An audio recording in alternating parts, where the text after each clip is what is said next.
प्राचीन उत्तर पदार्थ के राज्य में एक युवा लड़का ध्रुव अपने अद्वितीय भक्ति यात्रा पर निकला, जिसका नाम सितारों में सदैव के लिए अंकित हो गया। ध्रुव राजा उत्तानपाद और उनकी पुण्य रानी सुनीति का पुत्र था। हालांकि ध्रुव का जीवन चुनौतियों से रहित नहीं था, खासकर अपने सौतेले भाई उत्तम की उपस्थिति के कारण, जो महत्वाकांक्षी रानी सुरुचि का पुत्र था। रानी सुरुचि, जो अपने पुत्र को सिंहासन पर देखना चाहती थी, ध्रुव को अक्सर नीचा दिखाती थी।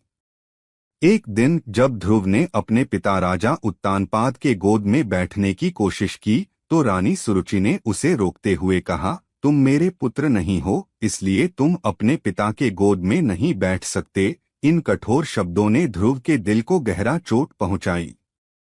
ध्रुव सांत्वना की खोज में अपनी मां रानी सुनीति के पास भागा, जिन्होंने उसे प्रेम और बुद्धिमत्ता के साथ भगवान विष्णु की भक्ति करने का सुझाव दिया। अपने मूल्य की खोज में ध्रुव ने महल के आराम को छोड़ दिया और जंगल की ओर प्रस्थान किया। वहां उसने कठोर तपस्या और ध्यान किया, भगवान विष्णु के पवित्र नामों का जाप किया।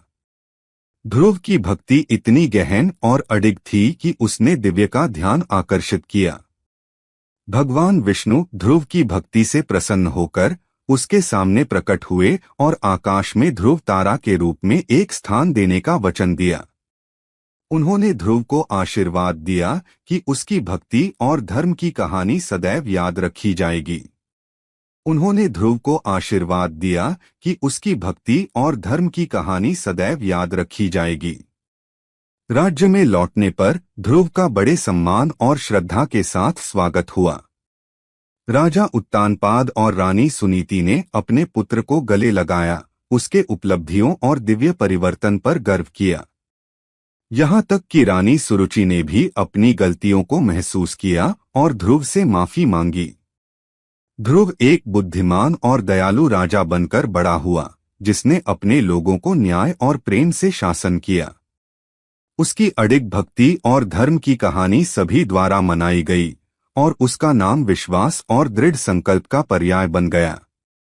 आज भी ध्रुव तारा पोलारिस रात के आकाश में उज्ज्वल चमकता है, उसकी स्थायी भक्ति और दिव्य आशीर्वाद का प्रतीक। मुझे उम्मीद है कि आपको ध्रुव की प्रेरणादायक यात्रा का यह वर्णन पसंद आया होगा।